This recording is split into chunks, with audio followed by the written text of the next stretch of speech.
La lecture d'âme, à quoi ça sert? Eh bien, ça sert à plusieurs choses. Ça sert à comprendre l'évolution par lesquelles on est passé.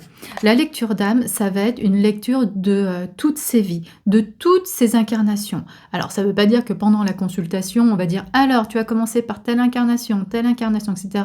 Parce que sinon, la consultation, autant vous dire qu'elle pourrait durer non pas 1 heure, mais plusieurs mois. La lecture d'âme, c'est surtout, on va se concentrer sur certaines vies où il s'est passé des éléments qui sont importants, des éléments impactants.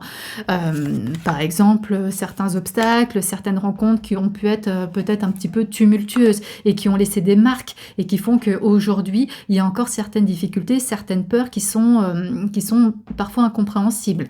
Ça va être aussi de comprendre les missions de vie par lesquelles on est passé et les missions de vie qu'on a réussies. Allez, check, ça c'est fait, je peux passer à la mission de vie suivante. Et ça, c'est intéressant de savoir un petit peu son parcours, de connaître un petit peu l'évolution, où on en est actuellement, hein. Tous les parcours qu'on a fait et là où on en est à aujourd'hui, l'état des lieux à l'instant T.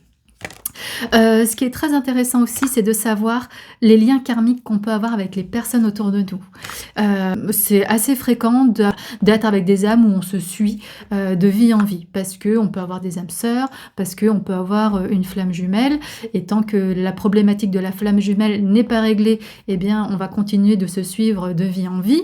Ça peut être des âmes avec qui on a un bon feeling, et puis tout simplement, on aime bien voilà, les énergies qui se dégagent, ou ça peut être des personnes avec qui on a quelque chose de beaucoup plus conflictuel et on doit vraiment travailler dessus pour dépasser ça et pouvoir avoir une relation un petit peu plus harmonieuse. Et la dernière chose, c'est aussi de savoir quelle est ma mission de ma vie là à aujourd'hui. Quelles sont les choses sur lesquelles je dois travailler? Quel est vraiment ce que j'ai pu décider quand j'étais dans le haut astral avant de descendre dans cette incarnation terrestre? Qu'est-ce que j'ai décidé et qu'est-ce que je dois vraiment travailler et mettre en œuvre? Parce que si on oublie un petit peu le pourquoi je me suis incarnée, finalement, eh bien, il faut savoir que c'est quelque chose qu'on viendra retravailler sur une vie suivante. Donc, c'est peut-être une manière de pouvoir se reconnecter à soi.